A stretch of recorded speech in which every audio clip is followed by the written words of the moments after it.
The church took matters into its own hands by installing security cameras to help send a message to vandals. Imagine showing up to work and seeing a sign like this on the door and having no idea you're no longer employed. This is the snow. The snow has turned to ice. This is a huge chunk. I had to kick it to get it loose. Businesses around central Illinois are going purple to show their support for autism awareness and inclusion. A bit of Hollywood came to Decatur Wednesday. Stunt doubles from the record-breaking movie Black Panther talked at Millikan University. But the snow is certainly sticking around. Now, if you can see that a lot of Central Park is covered in snow. These are some of the things that you guys can bring in. You've got some fruit crisps here. You've got some stuffing over here. This might just look like a mound of garbage, but everything here is able to be recycled, including this water jug. So one of the things you want to be checking are your lights. You can see that the parking lights are working really good on this.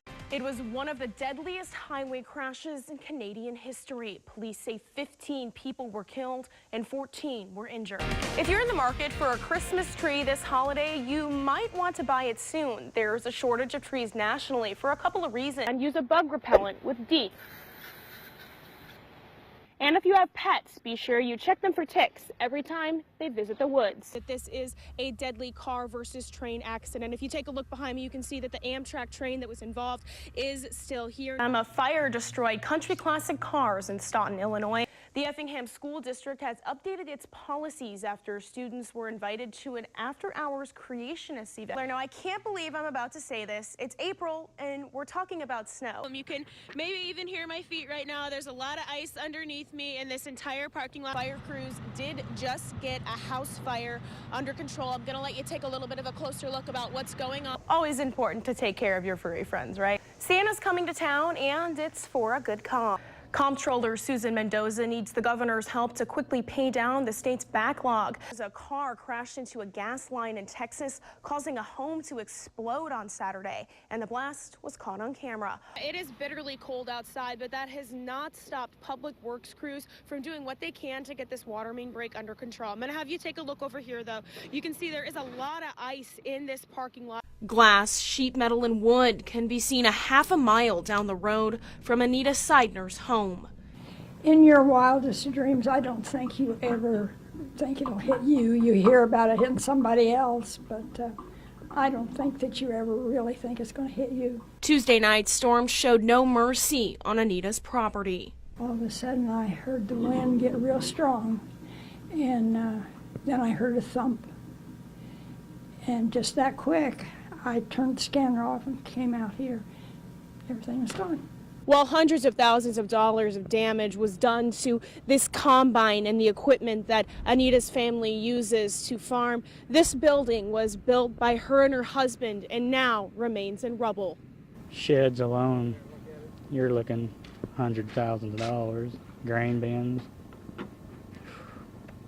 I couldn't tell you on that, but equipment, I mean, depends what the insurance say. We're hundreds of thousands of dollars there too.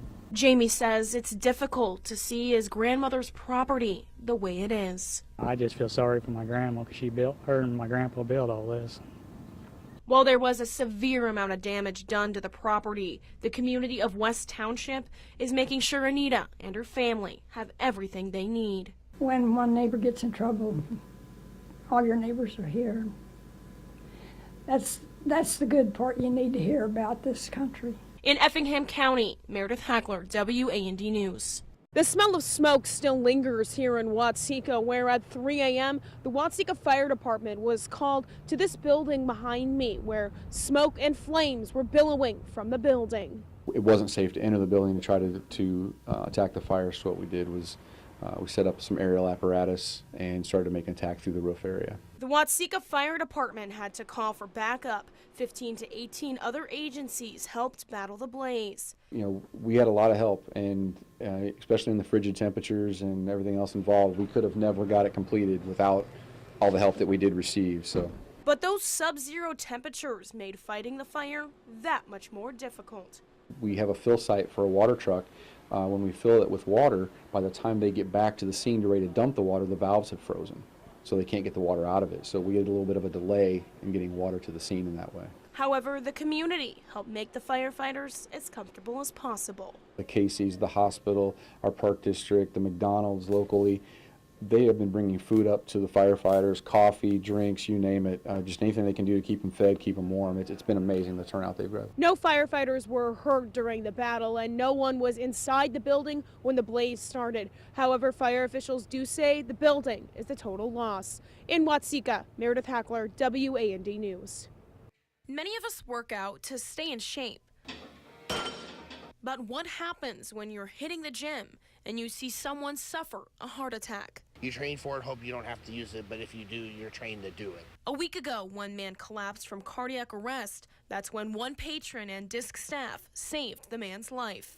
It really makes you feel good and makes it feel like what you do is worthwhile. If not for the fast actions of DISC staff and this AED, it's unknown if the victim of the heart attack would have survived. We focus on teamwork in every aspect of our jobs, but that was a completely different aspect of our jobs, that it was teamwork not only with our staff, but also with the community involved as well. It was as if we had worked together forever. The park board recognized the staff's exemplary response to an unexpected situation. But those involved say they were just doing their job. It's good, but it's part of our jobs. You know, it's our day-to-day lives, it's our jobs, it's what we're trained to do, but it is very nice. Staff at the DISC hope this emergency situation will inspire more people to become AED and CPR certified. Look at your local places that may do them, the American Red Cross, Heart Association, things like that, that have classes offered. While also hoping others realize how precious life truly is. It makes you appreciate stuff more because something can happen where everything can be gone in a matter of minutes. Indicator, Meredith Hackler, WAND News.